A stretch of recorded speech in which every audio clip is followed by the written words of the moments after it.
The Iron Game Chalk Talk podcast is brought to you by the following sponsors: EliteForm.com, IgnitionAPG.com, PlayUSA at PLAEUSA.com, and Sorinex Exercise Equipment at Sorinex.com. And now, the Iron Game Chalk Talk podcast. Welcome to Iron Game Chalk Talk with your host, Ron McKeefery. Every time our athletes walk into this weight room, they're going to be pushed to the max. Let's go! Everything you got! On this podcast, hear Coach McKeefery straight talk about training, featuring the top strength and conditioning professionals from around the world. And now, here's your host, Ron McKeefery. Hey guys, welcome back to Iron Game Chalk Talk. I'm your host, Ron McKeefery, and this episode number 160. Excited to bring Dan Noble to us today. Dan is the athletic development coach at the Hill Academy, a private sports academy up in Canada. Really, really cool program that they're running up there. And he's the owner of his own sports performance company where he does a lot of consulting for and working with NHL hockey players, major lacrosse players. Really kind of lives in that space between hockey and lacrosse. I mean, he was a football player as well, but has kind of found a great niche there, and works with the Chinese national women's ice hockey team, and just kind of has his hands on a lot of really cool stuff, and just a great guy. I mean, a guy that has a lot of synergies with me.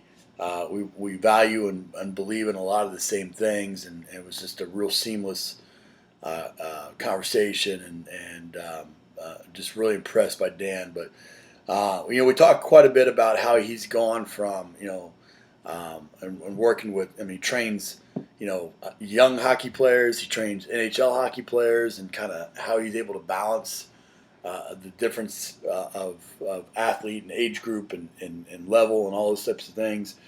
We talk about how he balances his family with his professional career. Has really cool, we'll get into it in the show, but he has a real cool way of kind of giving his family life experiences, and so you're going to want to check that out. And then he runs a fantastic summit every year, the Hill Academy Performance Summit, and so we talk a little bit about that and how that was started, and kind of the logistics and things like that. And so tons of great things to take away from this episode. Before we get started, though, we want to make sure we recognize our sponsor, Elite Form.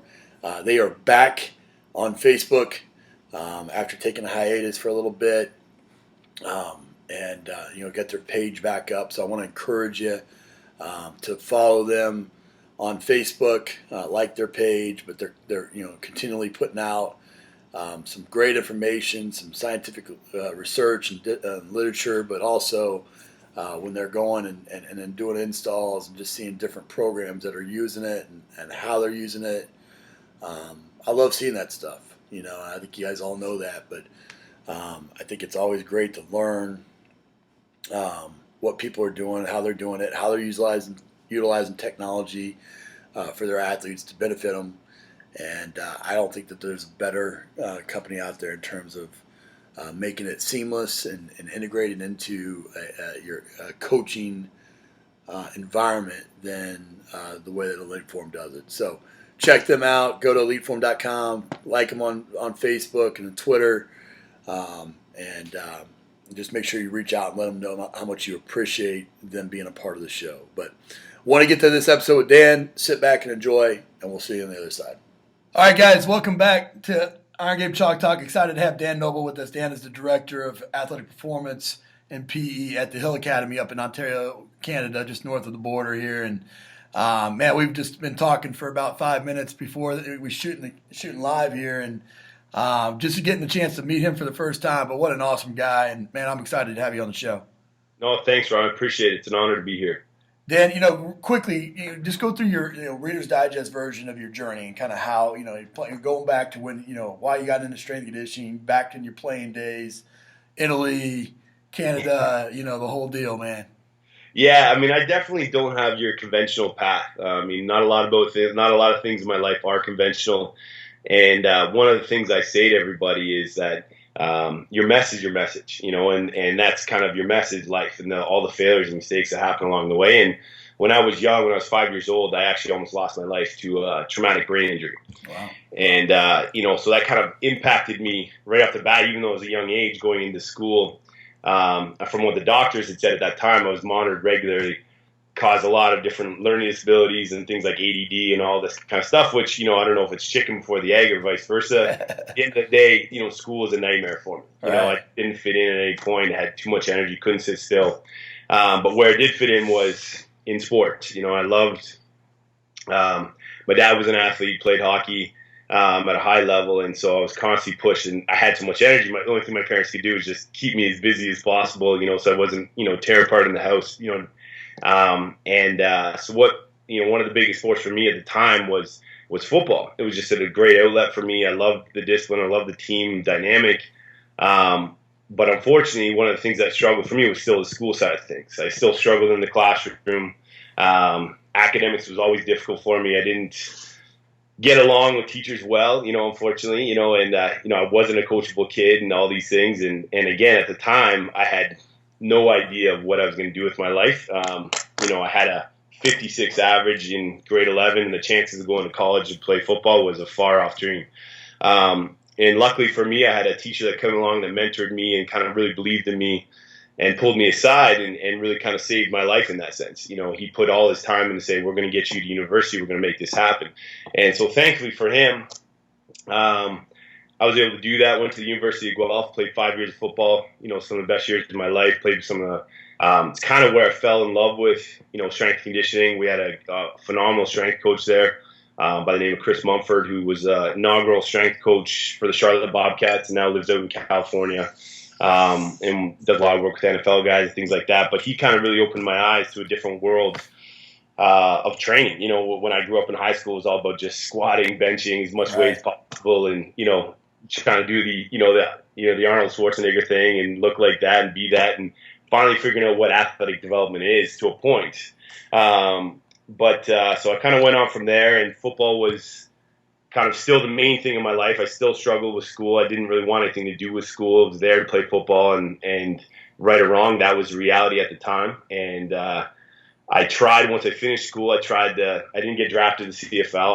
I probably thought I was better than I was. I was probably an in-betweener, too short to play defensive line and too slow to play linebacker, the life of a tweener. So I chased that dream probably for far too long and ended up playing football in Italy, which was an awesome experience. Good way to finish out of my career, playing for pizza, basically, essentially. Yeah. They give you food. And you read that book, John Grisham's book? Exactly. So that book actually is based on the team that I played for. Oh, really?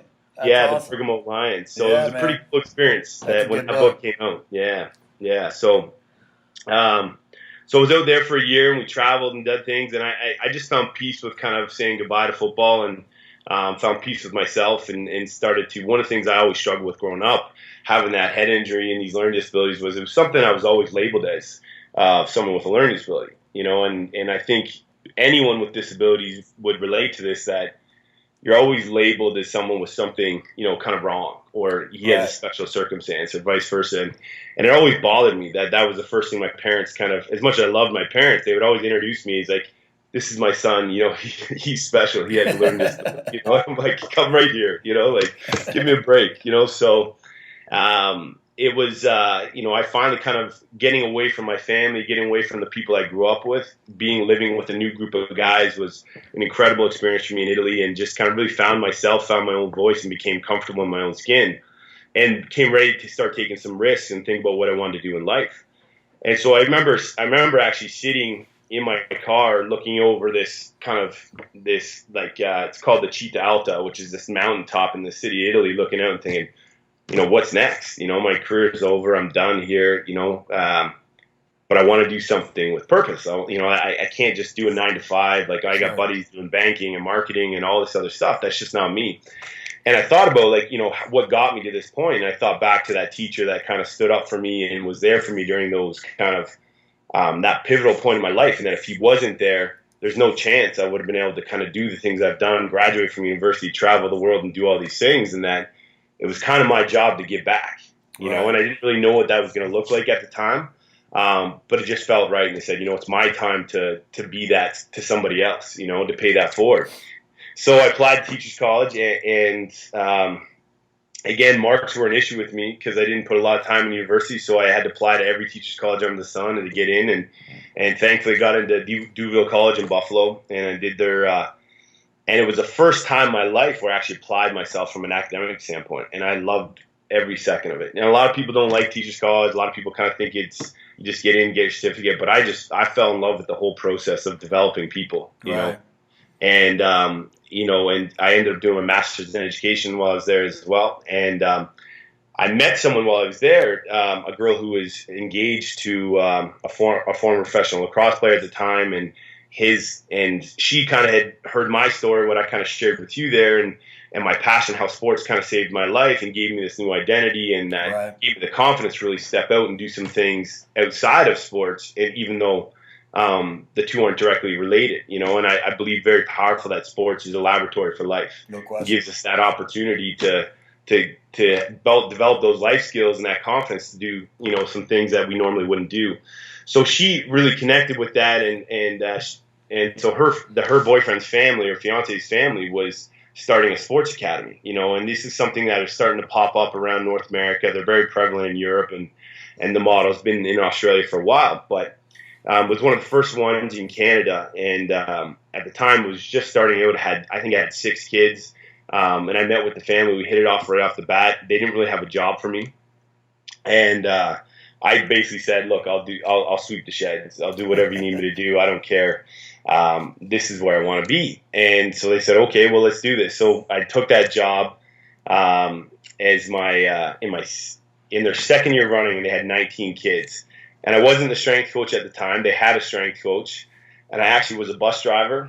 I was a dorm parent.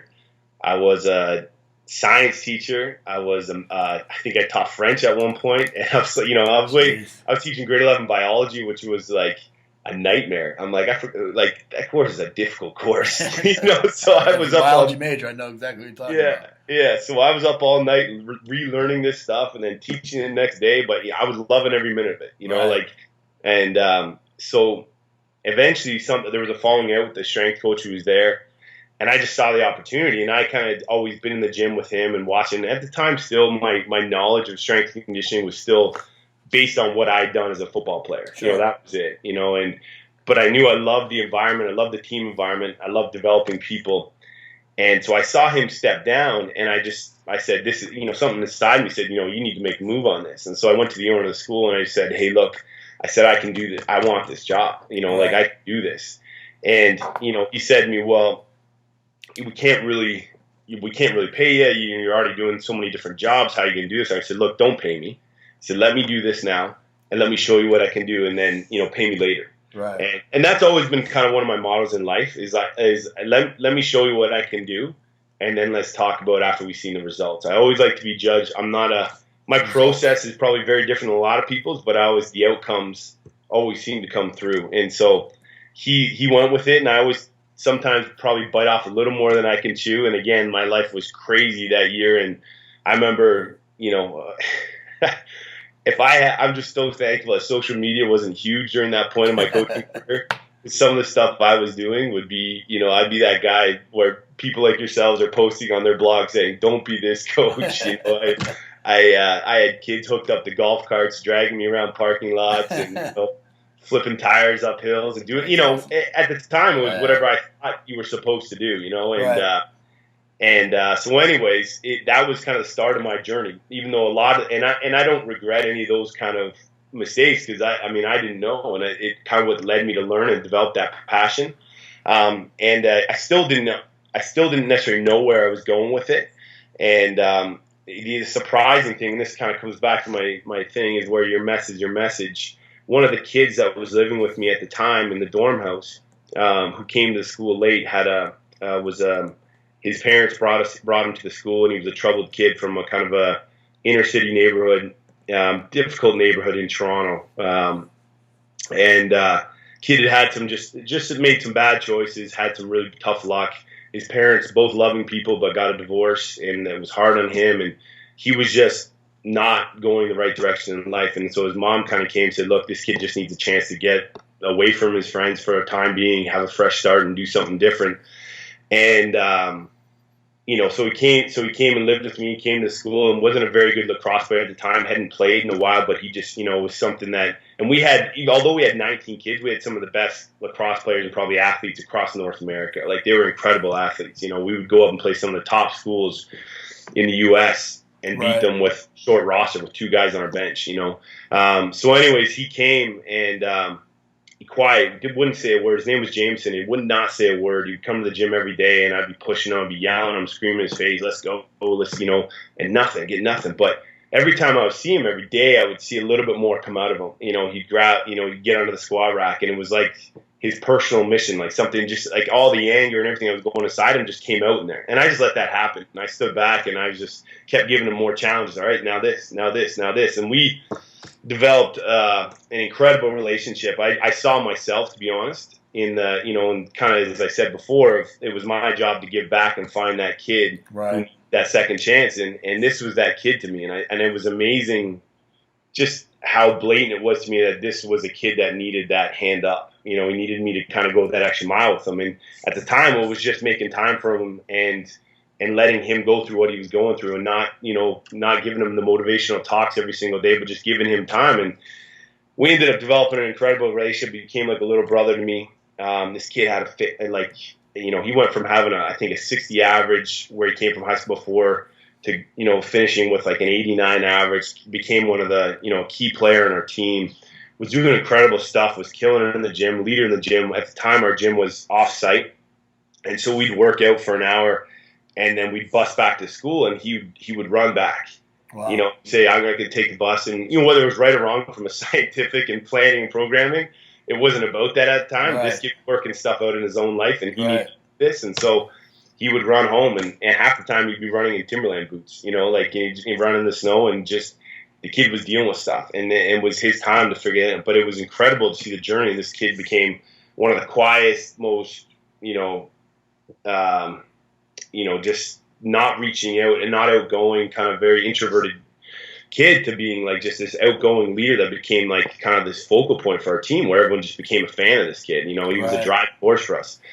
And so, long story short, he went on to, after we finished our lacrosse season, he went on to play with the club team. And actually, in his it was the first tournament of the weekend, and the anniversary actually is just coming up. He made a pass and then took a big hit, and it was just a freak accident, and it actually snapped his brainstem right away, and he was pretty much gone at that moment. And it was and I had literally gotten engaged with my wife. I went back to Italy to play a couple more games, actually, as I was still trying to chase that dream. And I remember getting that phone call from our athletic director, the day after I got engaged with my wife, and saying, Jameson's gone. And I'm like, I couldn't believe it, and I was blown away. It's still one of the hardest things that I've had to deal with in my life. But at the same time, he's become my purpose to what I'm doing. And the transformation that I saw him make in that short period of time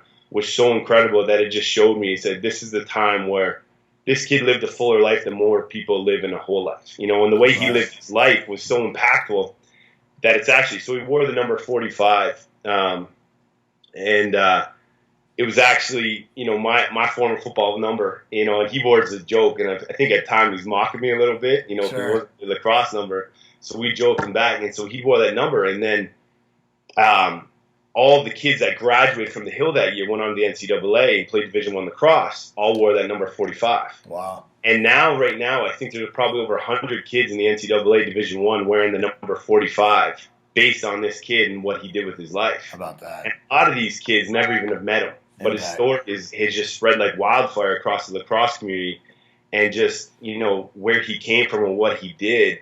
And it's just amazing to me of seeing, like, this is a kid that lived a life of purpose and impact and did something really special that no one ever thought he could do. Right. And even though, he's not with us anymore, his memories continue to impact people on a daily basis. So it's really a driving force upon our school. We're still very close with the family. The mother just comes in and speaks with our kids regularly and talks about the journey And it just kind of gave me, it said, just that reassurance, this is where I'm supposed to be, and these are the people, like him and others and whoever it is that I can be a part of that journey and really push them to become the best versions of themselves. Right. So that was a long story. No, that's good. Well, I mean, there's so many things in there that everybody listening can identify with, because in general, I mean, strength coaches are phenomenal people. I mean, they're givers, Sure. and they have a story. I have a story like that from Tennessee, and I have a story like that from South Florida, and all the stops along the way, and just kind of but what it all comes down to is leaving this world a better place than you found it, and finding your purpose, and then going back to even those times when you were the rambunctious youngster that was trying to be put in all these categories. You really just didn't find your passion. Once you found your passion, it was laser focus, and it's led to quite a career there. In that process, and now you get thrown in, and like you said, I mean, it's great, because I always say it to my interns, is that you're not always ready for the next spot. Sometimes there's always some apprehension, and it's like, am I quite ready? Am I ready to do this? You took that job, and that's, you have to be a go-getter. You have to go get those. You have to grab those opportunities and seize those moments, but you're not always quite ready. I would imagine that when you first took on that role, you made lots of mistakes. You're probably still making lots of mistakes. I know I do. What's one of the biggest mistakes you made, and kind of how you learned from it from a strength and conditioning perspective? Yeah, I mean, I think the first thing I made was, I made a lot of mistakes, that's for sure. But I think one of the biggest things I did was, one, not see the benefit of making mistakes. And I think I really worked hard at probably trying to prove myself too much. In this world of strength conditioning, where I was always trying to look to argue with someone on content or philosophies or things like that, rather than collaborating. And I was probably a little more confrontational than I should have been. And I burned some bridges early on in my career. And even from and I always, I'd look at certain guys in the industry. I said, I'll never be like that guy, or I'll never do this, or I'm this, or I'm a functional guy, I'm a strength guy, I'm a power guy, and what I've learned now is really the best strength coaches, and Brett's kind of shown me this big time, is that they're curators of athletic performance. I'm looking at the best guys in strength, guys like Dan John, and who are the guys that really build this, that teach me how to get strong, and who are the guys that teach me how to move properly, and who are the track guys, guys like, Stuart McMillan or Vern Gambetta, who are, and looking at all these things and all these things these guys have done, and taking it, and rather than saying, oh, that guy doesn't know what he's talking about. Well, what does he know what he's talking about? Right. And why does he think that? And so I just say to people, I said, just listen and ask questions and build relationships.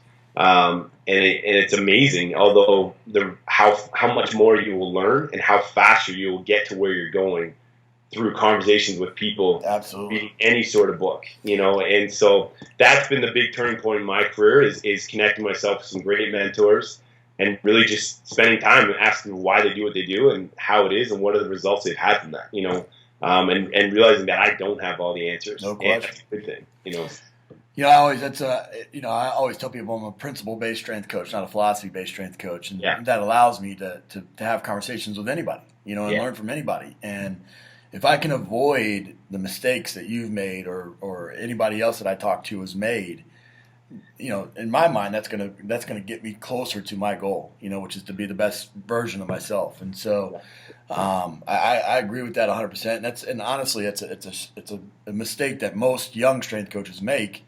Yeah. That they have to learn from, realizing that you don't have all the answers, and that you're just now starting to ask the right questions and progress that way. And we've all done that. You've built something really special there now, and you got, you're going from 7th graders, you're going to be picking up 5th graders, but then in the summers you're working with NHL athletes. Getting along those lines of being kind of principle based, and how do you go from that 7th grader, to that NHL athlete, maybe in back-to-back hours, and realizing that really the physiology doesn't change, it's just a different engine. Yeah, no, that's exactly it, and that's one thing I think some people would be surprised at how similar some of the sessions might be, in terms of With the younger guys, I say it's all more about fundamental movements. With the older guys, with pro guys, it's more about specific movements. I think there's an issue in terms of developing the athletic development of young children, right from a grassroots level, literally right from.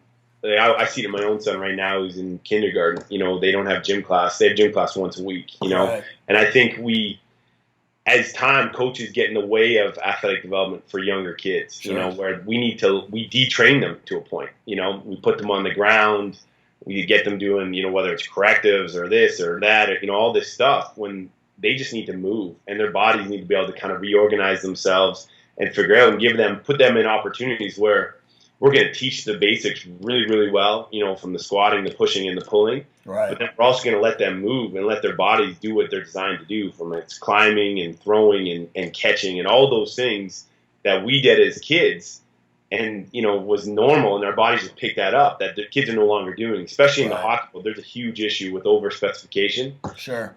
You watch some of these hockey kids in Toronto shoot a basketball, and it's one of the things you've ever seen in your life. So part of what I do with those guys is really introducing their bodies to different types of movements. And some of that comes through sports. Some of that is going to come through restraint-based learning. We get that in a lot of different ways. We're still going to do your basic fundamental stuff, Right. but I want them a lot of opportunity to kind of work those different motor patterns and just put their bodies in different positions that they're not used to being in, And from a professional side of things, it's going to be a lot more specific in terms of right from our assessment, to our what are the goals and watching them on the ice. What do they look like? How do they move? And what am I doing actually in the gym that's not only going to make them stronger, but also going to make them better hockey players? So where's that transferability lie? And whereas at a kid's perspective, I'm not looking necessarily for direct transfer. I'm just trying to make you a better athlete at this point, Right. And from a pro perspective, I want to look at how is what I'm doing making you better, Sure. And there's certain things that we know we can't measure and we can measure, but continue to play with that and making sure that I'm doing something that's directly impacting to this specific athlete's needs and what their coaches need from them and what they need to be successful. And also, for the older guys, it's a 360 plan. It's got to be something that's going into because these guys are playing 86, 90 game, they go into the playoffs, 100 game seasons. So it can't be just ending the minute they leave my gym doors, right? So what are the conversations that happen as they go back to their teams and what's happening there and and I found really one of the biggest components is I try to touch base with all my guys on a bi-weekly basis, and so a lot of it's just, hey, what's going on? How you feeling? And just connecting with them as people as well as athletes, and encourage them to continue to, stay in the gym and do these things. And because that kind of just below the pro level at the AHL and the OHL level, there's not a lot of strength conditioning that's happening during the season just because of budgets and things like that. So making sure they have programs, they understand the benefit of a proper in-season program. Right. The in-season program almost becomes more important than the off-season program, which is, and it all becomes integrated. And so that's a big part of it in that sense as well. Sure. What when you get those NHL players in and you're evaluating them, what are some of the evaluation tools that you use?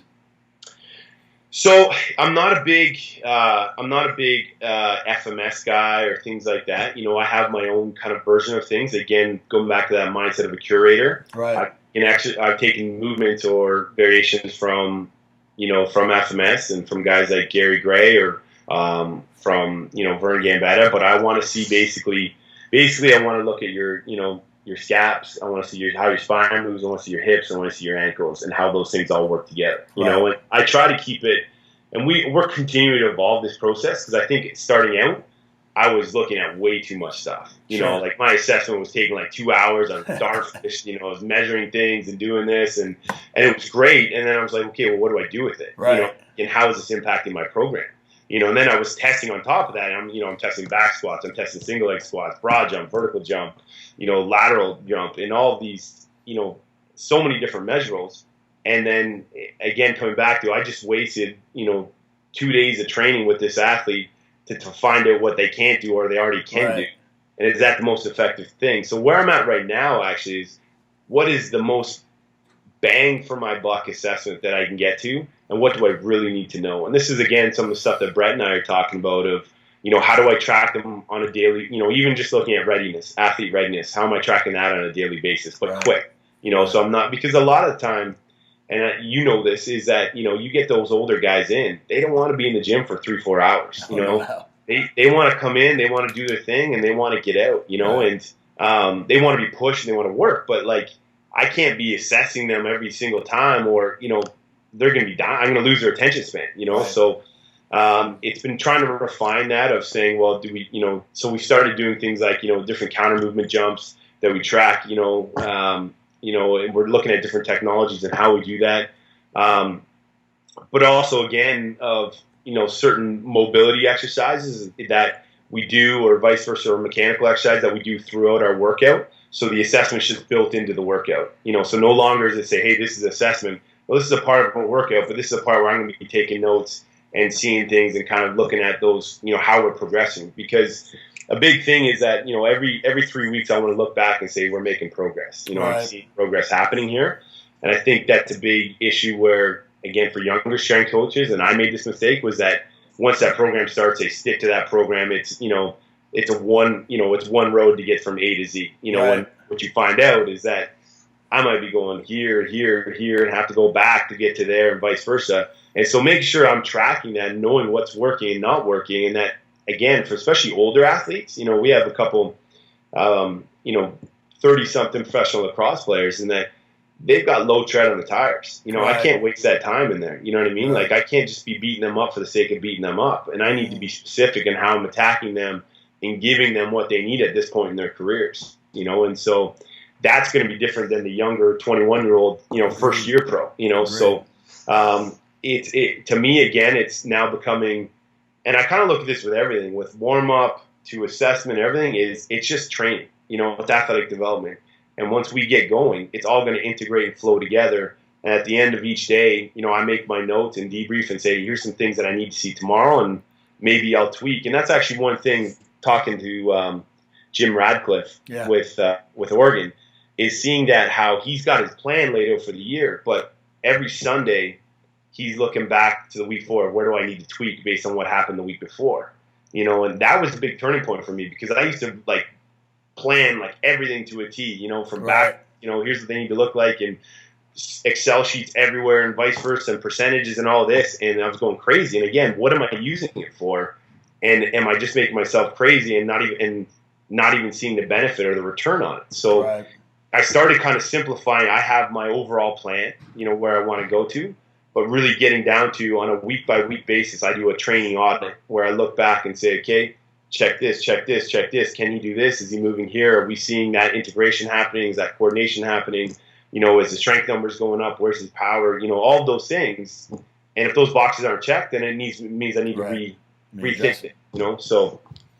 No, it's fantastic. That, we use the same thing, just incorporating some diagnostics into the training program. Is critical, and they're not there to make you a better strength coach. You're there to make them a better athlete, and so we have to do our due diligence for sure. Two things that in your story that really have identified with me, and I think this is something that I think we're very we've traveled kind of parallel paths. Going out of the country for me was a big eye opener. It was all of a sudden this, went from just this domestic type of view to this global approach to everything that I do. And so, going to NFL Europe and coaching NFL Europe, adopting our kids from the Ukraine and Honduras, and, it just kind of really opened my eyes to a different way, of everything, business, of family, of strength and conditioning, the whole deal. And then I think, just the fact that you've gone through some of these challenges, has led to you taking a different approach with your family. That's fairly unique, and providing these life experiences and whatnot. Talk a little bit about how you've balanced life with this crazy profession. Yeah.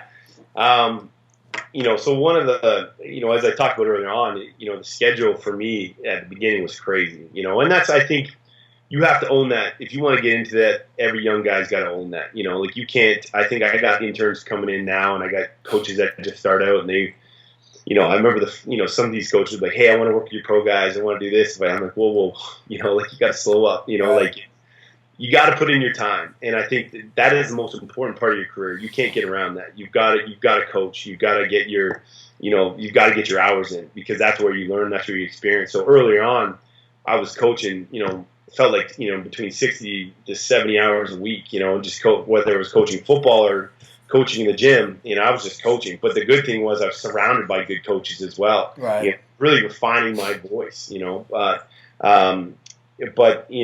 the one thing that was suffering was my family, and we had my wife is the number one thing in my life. That's, to me, is my greatest legacy in life. I want to be the way I love my wife. Sure.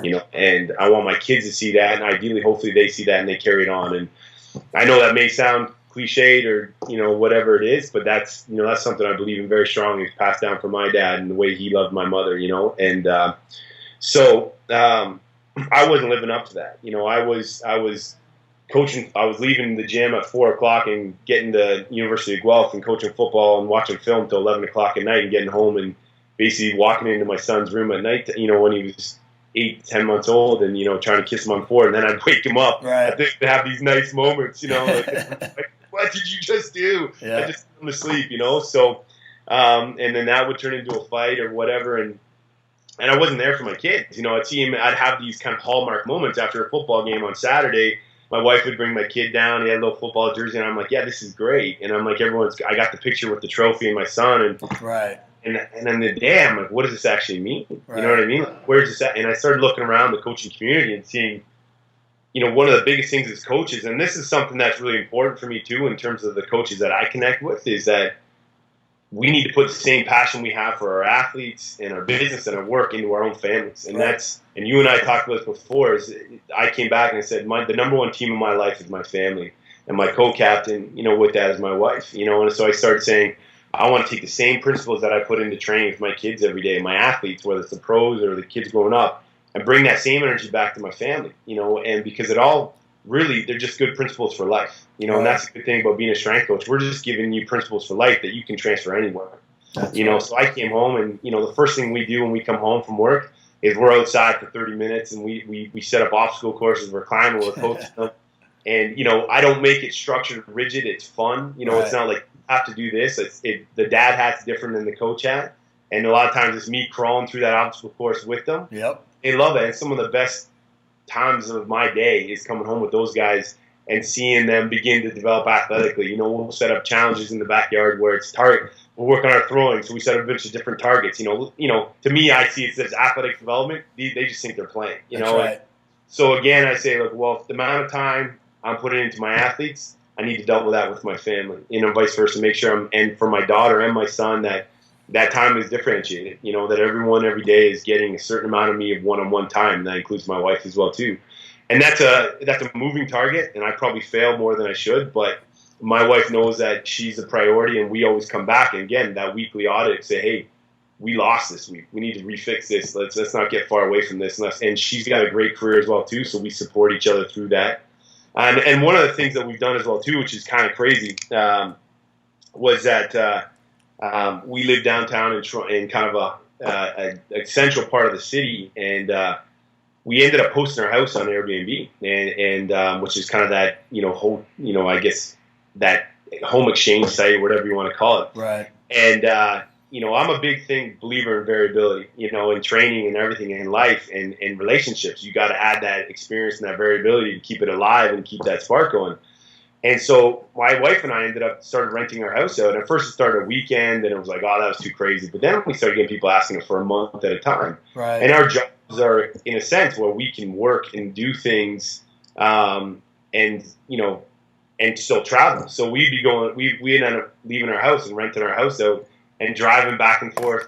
Still, I'd be driving back from up north from the cottage 2 hours to go to the gym, but then be back in the water with my kids by 6 o'clock. Oh, that's awesome. It was incredible, and there's been stressful moments, but see the impact and the time that it's meant for my kids and us together. Even if it's in the car, we're together, and it's like, and it's kind of, my wife and I now look at it as a challenge, we're like, what are we going to do next? Where are we going to go? And, there's fights in between for sure. There's some good bouts, but we're a team in it, and we deal with that, and we come out better. And it's been a huge part of our relationship as a family that we kind of that's awesome. Just embrace that unexpected, which I think is an awesome part of life. Well, there's a great book, 4 Hour Work Week, where it talks about, not waiting till, you're 65 years old to take retirements. You take these mini retirements throughout, and what better way to model that for your children other than to give them life experiences that they're going to have for the rest of the time. So that's freaking awesome, man. You have a you part of what you've done there at the Hill Academy is you've created this program, but you've also created this learning environment, and you put on this conference, this summit each year as well. Talk a little bit about your summit and kind of how you brought some big names in, and again, it's a small school up in Ontario, but now all of a sudden you got guys from you had a legacy reference earlier with the sweep the sheds. You got somebody from the All Blacks coming in and everything. So talk a little bit about that. Yeah, so we ran our first conference back this past October, and it was something that kind of came to me of this year I took some time. I'm a big believer in stepping away and kind of looking back of where we're going next, and just being alone for a certain period of time and thinking on things, and and kind of just evaluating what I've done up to this point. And I was the thing that always comes back to me is I love developing people, and that came through in terms of developing athletes. I was hitting that, but then I started really developing a passion with coaches, and I've been able to connect with some amazing coaches over the last 2 years, and some incredible conversations with people like yourself, and where I just come back to them. There's such amazing moments in my career in developing, and I said, I want to do this. I want to facilitate something that really promotes that, and I know there's some incredible conferences out there right now, but my big thing was developing coaching excellence, and that goes from, strength conditioning to a rehab to an athletic coaching, whatever it is, sport coaching, of just bringing those guys in and then creating an environment that's unique to the point where you're getting to interact and collaborate with those guys, and you're not just a butt in a seat. Right. You're coming in, you're getting a transformative experience, you're taking something away that is hopefully going to ignite something in you to go do something special in your community, in your network. And that's really what I took away when I was initially in my career, and I was kind of that confrontational character.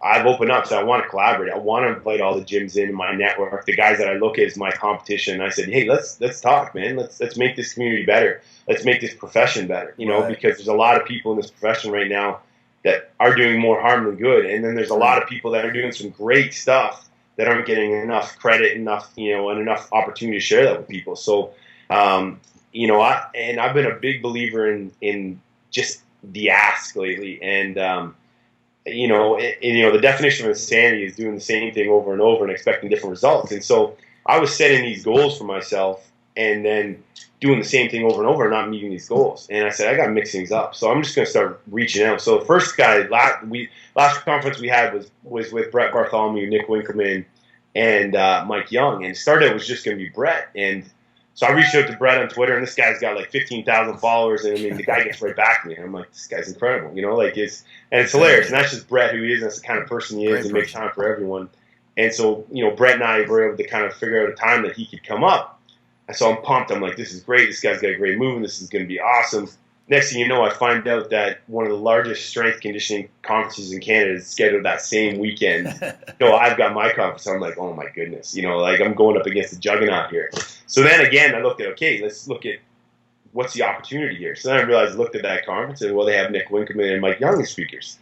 Well, I'm going to reach out to those guys and see the days that they're not speaking, if they want to come speak at my conference. And then I can kind of save on travel fees and other things and those things. And so, behold, those guys were available and they were excited to come in. So next thing you know, we've got this incredible lineup for our first conference. Our conference, we had about 60 people there. And that's great. Those 3 guys spoke, and it was incredible, an awesome experience. We really over-delivered on that. And the same thing kind of happened where I read that book, Legacy, which is, probably one of the best books I'd recommend to any coach. Awesome. In terms of reading right now, that book impacted me in a major way. It just spoke to where I'm at and where my head's at, and I was like, man, in my head, I woke up one night in the middle of the night, and my wife's like, "What are you doing?" I'm like, I got to connect with this Graham Henry guy. I'm like, I got to connect with him, like, I want to bring, and she's like, okay, whatever, and then I have these kind of moments, and then I call my staff, and I'm like, hey, we're gonna get Graham Henry as our next conference speaker, and they look at me because they do all the work to make this stuff happen. They're just like, oh my goodness, like. And next thing you know, I reach out to a contact that I had in Australian rugby, and I said, hey, I'm trying to get a hold of Graham Henry, and the guy is an awesome guy, and he got right back to me. He's like, yeah, here's his contact, personal email. So I went at Graham Henry, and this kind of comes back to what I'm all about too, is knowing your voice. And so when I was writing that email to Graham Henry, he's like one of the greatest coaches of our generation, if not our lifetime. And I was like, I could go about and say, hey, I work with this guy and do this guy, and this is me, and this is my resume, and try to be that, paint that picture that I'm some sort of big dog, and or I just go out as myself and as a person and just say, look, you've been a big impact on my life as a coach. I love what you're doing, and his big thing is about big hairy goals. I told him, I was like, you're my big hairy goal, man. Right. So I want to bring you in here, and then he got right back to me and was like, he's like, hey, I'm in Canada for a wedding. He's like, does this date work for you? And I'm like, yeah, perfect. I'll make it work. So then I end up being able to save money on his flight from New Zealand and, match that up. And so it was pretty incredible. So now we've got him coming to speak. We had a one-day conference, and it's been a pretty crazy journey, how just that ask. And I actually met with the Toronto Maple Leafs, a few weeks before that. And their head of sports science is a big rugby fan. He played rugby, and, I had mentioned we're bringing him out. And, next thing you know, I've got the whole Toronto Maple Leafs coaching staff coming to our conference, because awesome. Head coach is a big fan of Graham Henry. And it's just all this stuff that you would never expect. I'm just, again, a guy with a 2,000 square foot gym up in, Toronto, training again from grade 5s to, all the way up. And next thing you know, I'm hosting the Toronto Maple Leafs and doing all these things. And it's just putting myself in that opportunity to take a risk. And, a lot of this stuff, and this is what I tell these guys, is that, I want to, one of the, again, that lines from that book is, either live, die like a jellyfish or die like a hammerhead shark. Yep. I want to die like a hammerhead shark. So I'm just going to push and go after things and keep connecting with people. And the thing behind that I think has been most successful is that it's the people component. I want to connect with people in order to offer something to them, and vice versa, offer something to me. I don't want to just sit there and take and take and take from these people that have put all this time into this industry already, in this profession, and feel like they're just, it's just that transaction. I want to actually have experience, develop that relationship, and just that they feel value in that relationship. And it's not just something that's, again, we have so many takers in this community where everyone's like, tell me about your program, tell me about your periodization, tell me this. And they write it down, and next thing you know, they write a blog post with everything you just said on there, and vice versa, and that's where big is. I'm just trying to collaborate. That radical collaboration is really what I can't even pronounce it, but that's something where my mindset is right now, and I want to try to do that with as many people as I can, from the beginning coach to the long-term coach. That's great, man. That's great. Well, the biggest thing there, and the thing that's been consistent through all this, is that and I agree 100% with it, and I recommend is you got to take action. I mean, at the end of the day, what's the worst that can happen? He tells you no. Okay, well, I mean, you took action. Yeah. You run a clinic and maybe there's 5 people show up, but whatever, you took action, and it was a great experience for those 5 people. Yeah. And that's been consistent in your career and your path, and it's obviously led to success. And I think it's a common theme amongst successful people around the globe. But well, man, we end this show with some resources here. Give us the best piece of coaching advice that you ever received. I would say the best piece of coaching advice I ever received is probably from my dad. And my dad, I don't know if he indirectly meant it to be a piece of coaching advice, but it was more of a life advice of, again, I talked to her about me not being comfortable in my own skin, and him just telling me of love who you are and be who you are. There's a voice inside you that needs to come out, and you need to, the world needs to hear that. And I believe very strongly that we all have kind of a unique role and purpose in this world. We got a job. It talks about that book, Legacy, is what's your job in this world? What's your voice? And for me, the way I've been able to connect with people is just being myself, and knowing my voice. And this is something I'm really trying to work with my younger athletes. So like, who are you? Because you ask an athlete that's a top Division I athlete, who are you? Right. I'm a football player. I train this, I do this, hopefully go to the NFL. No, but who are you? This is all taken away today. Who are you? Right. And that's something that I really had to figure out was, know myself, know my voice and know my place in this world. And that's what I put on my kids every day is that, you're unique for a reason, because there's a unique job for you to do. That's right. But I'll try to be somebody else. I can't be, Ron McKeefery. I can't be Brett Bartholomew. I can't be Nick Winkman. I have to be Dan Noble, and people are going to connect with that. When you get real with yourself and own your own mess and own all the mistakes that you've made in this life, in this world, they're going to buy into that and they want to be a part of that, and I think more of us can do that and get rid of all the BS and the posturing and the fakeness and the likes and the Instagram and all that stuff, and just connect as people and be open. Right. You're going to be more successful in life. So I would say, know yourself, know your place in this world, know your purpose. I agree with you 100%. Give us a book recommendation, app, and website. Okay, books. We already talked about Legacy. I would hands down check that out. From a strength and conditioning perspective, big book I'm reading right now. Still working my way through. It's a lot of stuff to cover, but would be Franz Bosch's new book.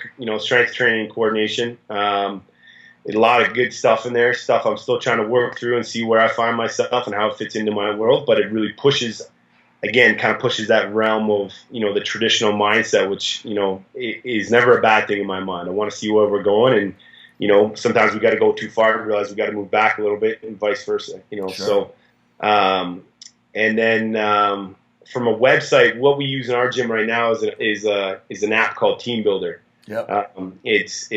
I've tried probably every app or programming under the sun that we could afford from our perspective, and the biggest issue we always have with our athletes was simplicity. It's got to be simple. They got to be able to use it. It's got to make sense. They got to be able to just turn it on and work.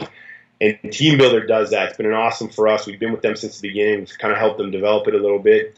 And kids can log on. They see their workout for the day. They track their numbers. You can track from percentages to, just the reps, just the completion. And it also creates leaderboards, which is always fun. You get those leaderboards up in the gym.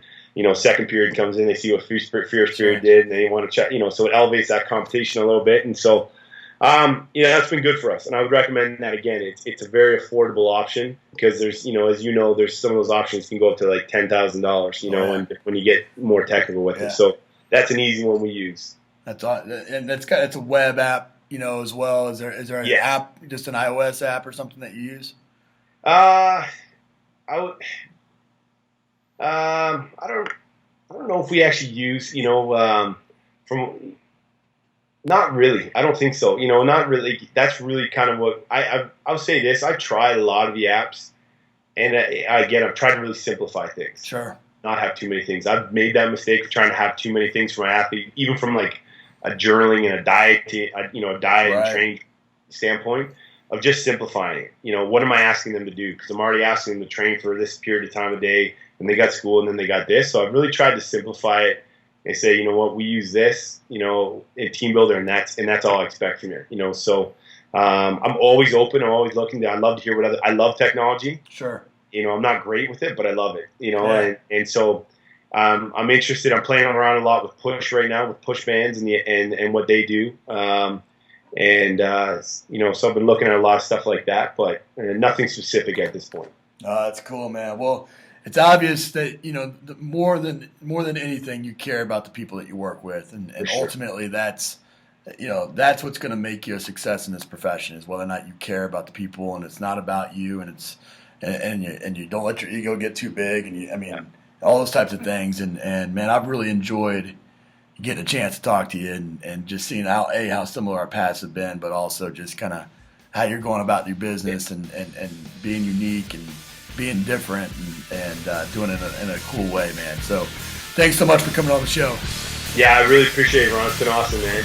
That's it for this episode of Iron Game Chalk Talk. Thanks to this week's guest as well as our sponsors for bringing this episode to you for free. Make sure to check out ronmckeefery.com, where you can join our mailing list, find the show notes, including all the links and resources mentioned, and information about Coach McKeefery's other products. While you are there, please join Coach McKeefery in the comments section thanking our guest for sharing. If you haven't subscribed to Iron Game Chalk Talk on YouTube or iTunes yet, make sure to do so. Comments, ratings, and reviews are always welcome. Coach McKeefery can be found on Twitter at @RMcKeefery, on Facebook and YouTube at /Ron.McKeefery. That's it for this week. Be sure to check back next week for another great episode of Iron Game. Chalk Talk.